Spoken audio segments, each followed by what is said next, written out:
Coba kamu ingat-ingat lagi. Kapan terakhir kali kamu merasa panas saat melihat teman lama di media sosial tiba-tiba posting foto di depan mobil mewah atau pamer kunci apartemen baru di kawasan elit?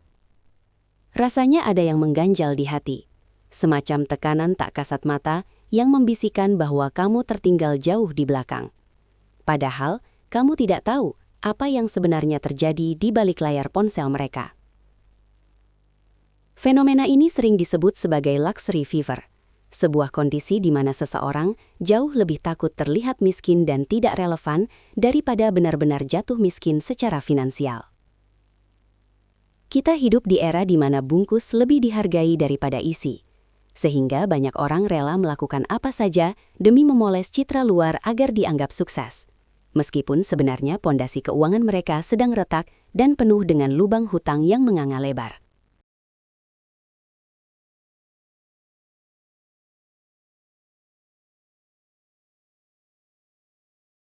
Bayangkan saja seseorang yang rela mengantri berjam-jam demi membeli barang merek tertentu hanya agar bisa difoto dan diunggah ke story. Sementara di saat yang sama, dia harus memutar otak untuk membayar cicilan rumah yang sudah menunggak 3 bulan. Perilaku ini bukan lagi soal pemenuhan kebutuhan, melainkan soal pencarian validasi dari orang-orang yang mungkin tidak peduli sama sekali dengan hidup kita. Kita seringkali terjebak dalam kompetisi yang tidak ada garis finishnya. Sebuah perlombaan menunjukkan siapa yang paling wah di permukaan, tanpa pernah memikirkan berapa harga yang harus dibayar untuk ketenangan pikiran. Padahal, kekayaan yang sejati itu sifatnya tenang. Dia tidak butuh tepuk tangan atau pengakuan dari orang luar untuk membuktikan nilainya sendiri di hadapan cermin setiap pagi.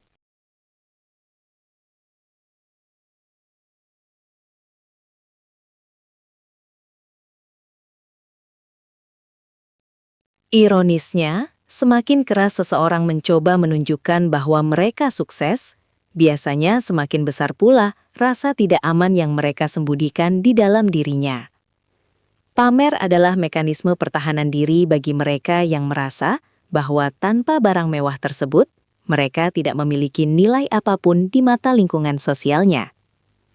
Kita perlu sadar bahwa memaksakan gaya hidup di atas kemampuan adalah resep paling cepat untuk mengundang stres kronis yang akan merusak kebahagiaan jangka panjang.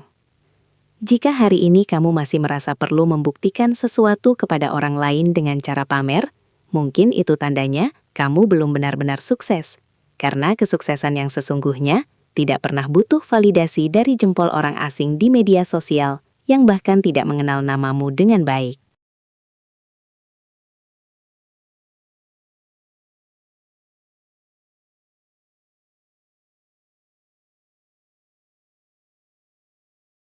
Fenomena gila pamer ini bukan sekadar perasaan subjektif, karena data dari Charles Schwab's Modern Wealth Survey telah memberikan gambaran yang cukup mengerikan tentang realitas generasi kita saat ini. Hasil survei tersebut menunjukkan bahwa sekitar 48% milenial dan Gen Z merasa sangat tertekan untuk tampil sukses secara materi di media sosial hanya demi menjaga status sosial mereka di mata publik. Tekanan ini begitu kuat sehingga banyak dari mereka yang akhirnya mengambil keputusan finansial yang sangat buruk, seperti menguras tabungan masa depan atau menggunakan dana darurat hanya untuk membeli barang-barang konsumtif yang nilainya akan turun dalam hitungan bulan.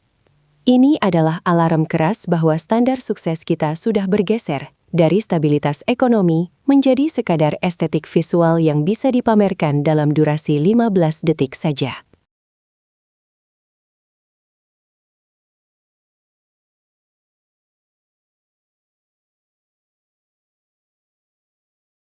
Ketika media sosial menjadi tolok ukur utama keberhasilan, banyak orang mulai mengabaikan prinsip dasar pengelolaan uang seperti investasi jangka panjang atau asuransi kesehatan yang jelas lebih krusial. Mereka lebih memilih membeli tas bermerek daripada mengisi instrumen investasi karena tas bisa dilihat orang, sedangkan portofolio saham tidak bisa dipamerkan secara instan untuk mendapatkan pujian. Data survei ini juga mengungkap bahwa keinginan untuk pantas berada di lingkaran tertentu membuat banyak individu terjebak dalam gaya hidup yang sebenarnya mematikan masa depan mereka pelan-pelan. Kita sedang menghadapi krisis identitas massal, di mana kekayaan dipandang sebagai kostum yang bisa disewa atau dicicil, bukan sebagai hasil dari kerja keras dan manajemen keuangan yang disiplin selama bertahun-tahun.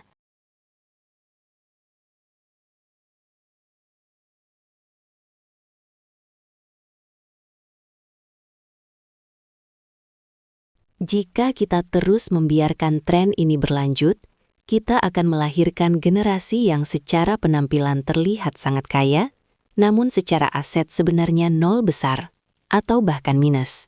Mengorbankan tabungan demi status sosial adalah bentuk pengkhianatan kepada diri kamu sendiri di masa tua nanti. Karena saat kamu sudah tidak produktif, pujian di media sosial tidak akan bisa berubah menjadi makanan atau obat-obatan.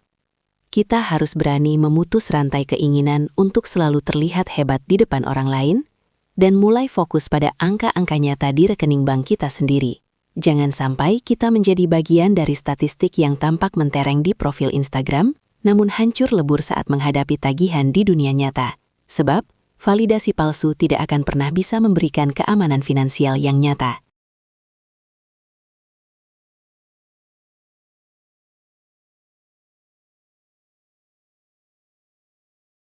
Ada satu logika sederhana yang sering kita lupakan dalam pergaulan sehari-hari, yaitu bahwa gengsi itu butuh biaya, dan biasanya biayanya sangat mahal.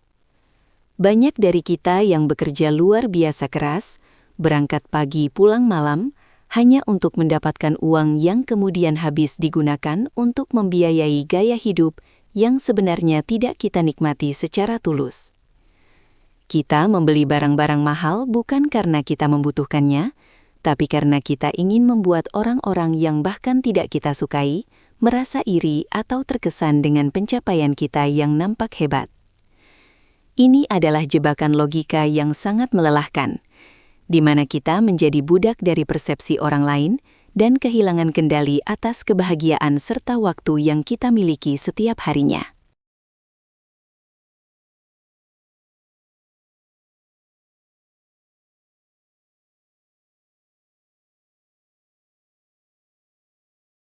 Bayangkan betapa konyolnya ketika kamu harus lembur setiap hari dan kehilangan waktu bersama keluarga hanya untuk mencicil sebuah benda yang tujuannya cuma agar dianggap naik kelas oleh tetangga atau teman kantor.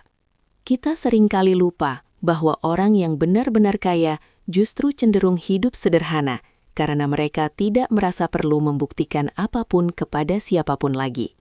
Sebaliknya, mereka yang baru ingin terlihat kaya biasanya akan sibuk menonjolkan setiap logo merek yang mereka pakai agar semua orang tahu berapa harga pakaian tersebut.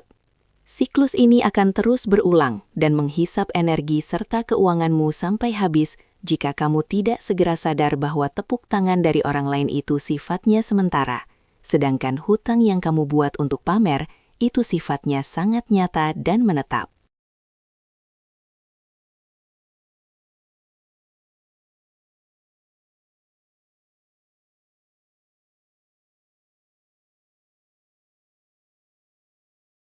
Mulailah berpikir secara logis. Buat apa memiliki barang mewah jika setiap malam kamu harus tidur dengan rasa cemas karena memikirkan bagaimana cara menutupi tagihan bulan depan? Kesuksesan yang sejati tidak akan pernah membuatmu merasa tercekik oleh cicilan, karena kesuksesan itu seharusnya membawa kebebasan, bukan malah menciptakan penjara baru yang mengikat lehermu. Hentikan kebiasaan membandingkan hidupmu dengan apa yang orang lain pamerkan. Karena apa yang mereka tunjukkan hanyalah potongan kecil yang sudah diedit sedemikian rupa agar terlihat sempurna. Fokuslah pada tujuan finansial pribadimu. Bangun aset yang bisa bekerja untukmu, dan biarkan hasil kerjamu yang berbicara tanpa perlu kamu teriakan lewat pamer yang melelahkan dan menguras kantong secara sia-sia.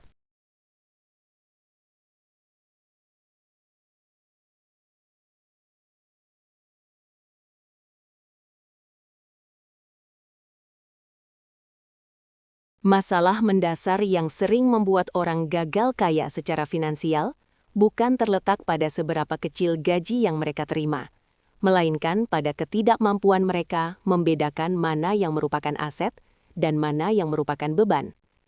Banyak orang terjebak dalam pemikiran keliru dengan menganggap bahwa mobil mewah, gadget terbaru, atau pakaian bermerek adalah sebuah investasi bagi citra diri mereka di hadapan publik.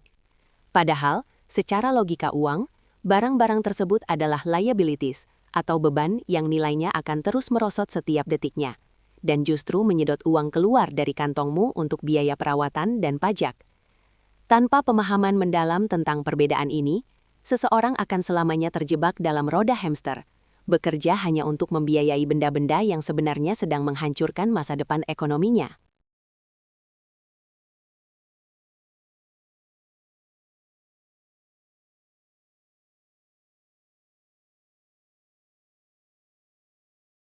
Aset yang sesungguhnya adalah sesuatu yang bisa memasukkan uang ke dalam saku kamu secara konsisten, seperti bisnis yang berjalan, properti yang disewakan, atau instrumen investasi seperti saham dan obligasi.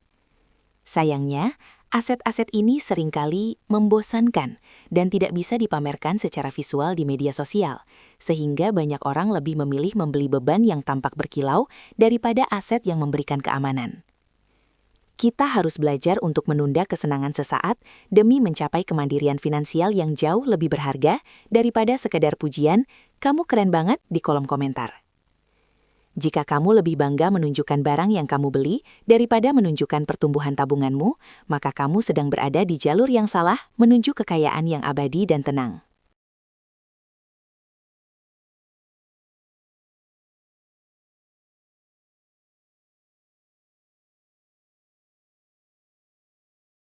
Memahami psikologi uang berarti sadar bahwa setiap rupiah yang kamu keluarkan untuk hal yang hanya bertujuan untuk pamer adalah kesempatan yang hilang untuk membangun kebebasan di masa depan.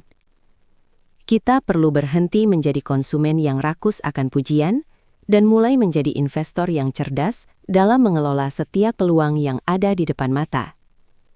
Jangan biarkan dirimu tertipu oleh tampilan luar, karena banyak orang yang terlihat biasa saja di jalanan justru memiliki saldo rekening yang cukup untuk menghidupi 7 turunan mereka tanpa perlu bekerja lagi. Jadilah orang yang benar-benar memiliki nilai, bukan hanya orang yang memakai barang bernilai. Karena pada akhirnya, kekuatan finansialmu ditentukan oleh apa yang kamu simpan, bukan oleh apa yang kamu habiskan hanya demi gengsi semata.